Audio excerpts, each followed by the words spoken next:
What's up, everyone? We are back with another Rust What's Coming, and we're going to be checking out the huge update that is coming to Rust. Now, as you can see in the bottom left-hand corner, XP system is gone. We now start out with knowing how to craft every single item, as we previously stated.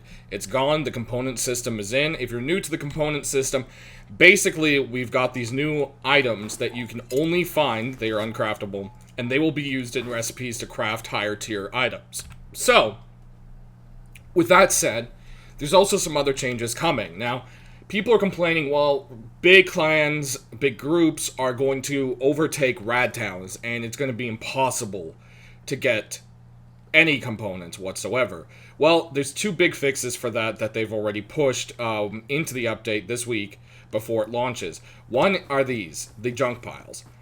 Now, I'm sure there's going to be different versions of them and so forth, but this is kind of the early start to them. There's going to be junk piles out, and they'll have random barrels. They could even have crates on them, and this is where you're going to be finding your components, okay?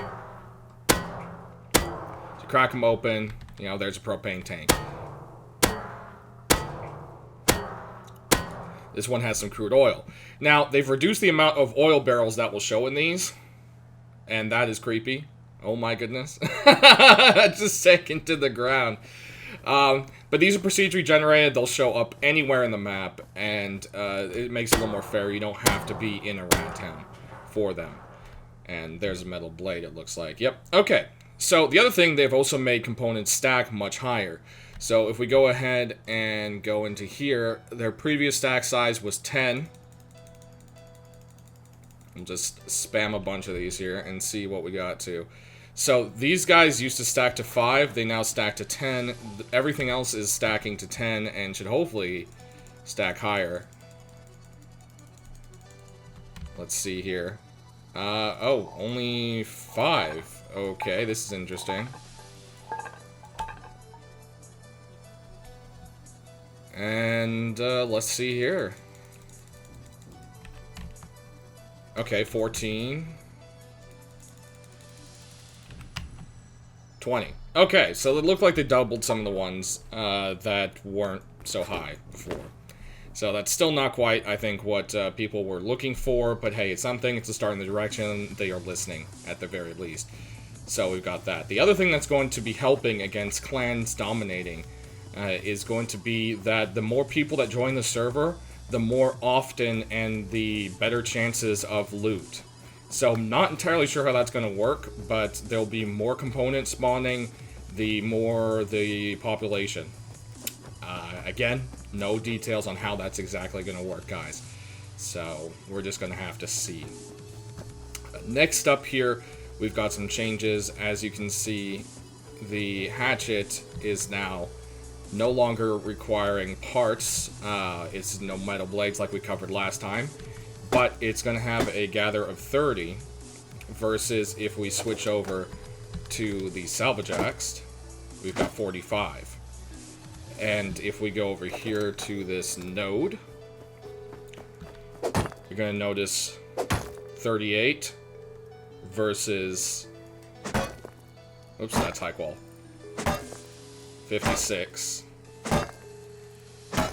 So, yeah, we've got a pretty big difference there. Of course, if you take a look, these salvage tools are going to be costing you 1 metal pipe and 2 blades, okay?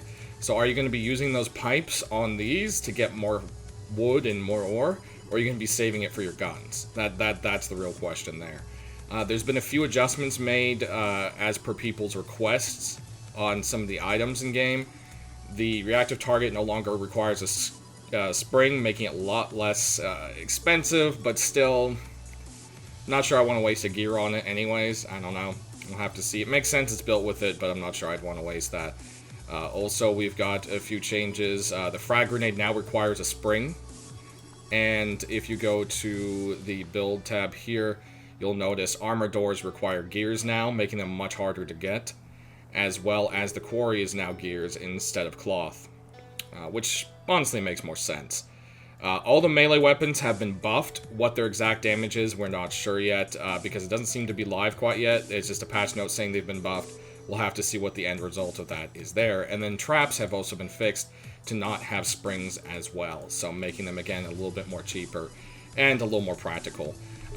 We have another change to one of the probably lesser used items. This may make people actually want to go ahead and use them again. Not sure. I never really used them, but this could make it actually useful now. We've got the map. Map no longer has a fog of war, so you can see everything. You can kind of figure out where you're going with it now, and I think it actually makes the map much more viable. Also, might be used more. So I don't know how you guys feel about it down below. It's definitely a bit of an improvement, but I still prefer live maps, just for the fact of that. But at least this fits more of the tone of the game. So we've got that going on there. We've got some new clothing items. We've got the tank top, the shorts, and the button-up shirt, which we talked about last time. And these guys here are going to run you pretty fairly cheap. If we take a look here, we've got the tank top running in at 30 leather, we've got the shorts at 30 cloth, and the button-up at 50 leather. I'm not sure why a button-up t-shirt is made of leather when it looks like it's made of cloth. But hey, at least they don't require sewing kits, and their protection isn't too great, but hey, they help a little bit with Rads. And on the subject of Rads, you'll see that Hazmat is no longer craftable. That's something they're keeping for the time being. Hazmat suit is not going to be craftable. You're going to have to actually find it in boxes in Rad Towns and in crates scattered throughout the junk piles. This is going to make it a little bit harder to deal with the radiation that is back in Rad Towns. Not all areas of all Rad Towns will be irradiated right now, but certain areas will, and to get in there, to get to the better loot, you are going to go ahead and need that Rad suit to survive. So that's just kind of the start of what's going on with the component system there. Lastly, the only really other big change here is some changes to the silencer that they have made.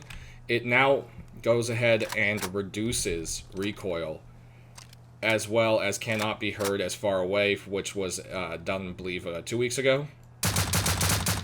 So you can see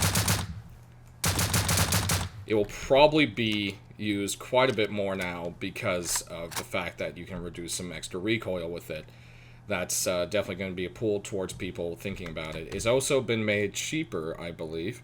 If we pop into here and we take a look at the recipe, it is now only 8 high-quality metals, so that is actually a pull even more so towards actually using the item. Hopefully they make similar changes to other items in the game. Last week we spoke about a change to the high external walls being nerfed, where they were going to cost 3,000 and be 30% less HP. Well, they saw that most people were like, why are you even bothering doing this? It's pointless. We don't even need them anymore then. And they heard it, and they reverted the change. So the high external walls will not be nerfed. They are going to be staying exactly how they are. So that is what's going on there.